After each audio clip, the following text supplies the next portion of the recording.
Hi guys, I'm gonna teach you how to cook nilagpad na baboy in Bisaya. I don't know what is it in Tagalog, but I would like to share this recipe kasi I really love this dish.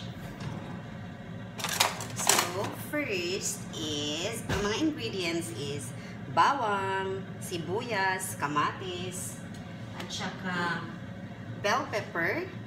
Kung meron kayong green, much better. And of course, carrot and patatas.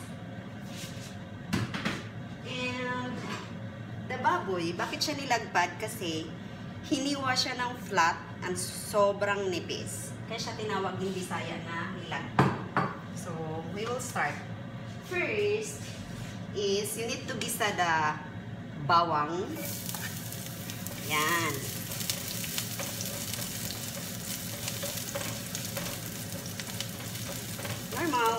Normal cooking. And then, you need to put the onion.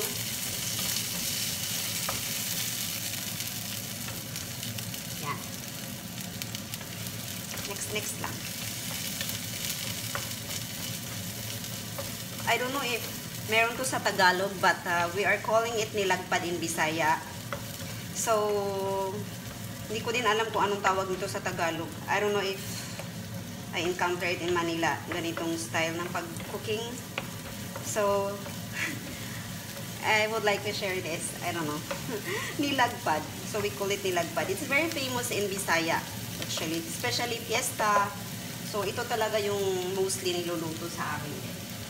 Next is, you need to put the kamatis. Kasi kamatis kailangan mo siyang lutuin. Kamatis kasi ang nagpapadala ng lasa talaga sa pagkain. So, I love tomato. I really love tomato. So, ganun lang yung mga nilalagay. Luto mo lang siya. I need to make my video so fast because I don't know still how to edit. I need to study the editing. Kasi baka sobrang haba na nito. So, yun. Lutuin mo lang yung kamatis ng natural lang. Lutong-luto.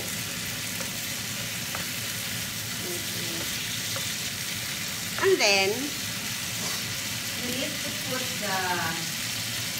the pork. And you will season it. So, now, lagay mo na yung pork. Ngayon, kailangan natin siyang i-season. So, ngayon, kailangan natin ng toyo. Any kind of toyo. Nahin ko muna yung aking bell pepper. Ay, no. Black pepper. I'm sorry. Powder. No, not powder. It's ground lang siya. Grind black pepper. And then, you need to put the toyo. Oh my God. Ito, mataas na yung video ko. So, you need to put the toyo. 1. Depende sa panglasa nito. So, natatakot ako. Ayoko nang masyadong maalat. So, that's it. And, to make it malapot, you can put cornstarch, but me, I am using a glutinous powder or glutinous rice kasi mas malasa siya. So, i-mix nyo na sa water yung glutinous rice or cornstarch para magiging malapot yung kanyang sabaw. Yan. So, ngayon, lagyan mo na siya ng water para lumambot yung karne.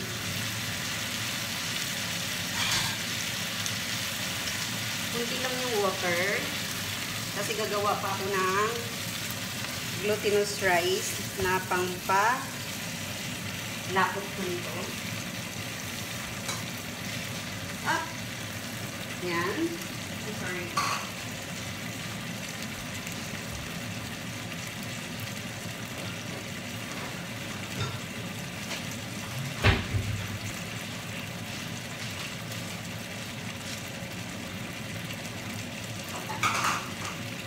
Yan. So, this is it. The glutinous powder.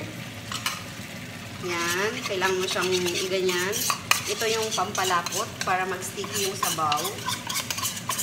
I'm using the plate of my baby. Nagmamadali. So, yan. Sobrang lapot. And then, after this, since, kasi ang baboy, napakuluan ko na siya kasi hinugasan